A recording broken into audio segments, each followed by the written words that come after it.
ఒక్కొక్క తప్పంట ఒక్క శివ సత్తంట గడ్డ కదిలించమ్మో మా ఊరాలెల్లమ్మ కాలు కదిలించిందే పోయారు మూలకంగా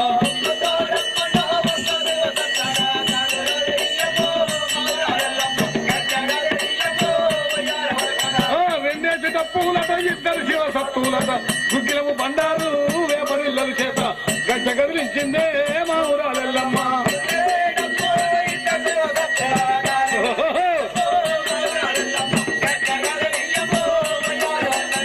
ఏడేసి తప్పులట ఎంత శివ సత్తులట ఈయన కొడుకులు కోడి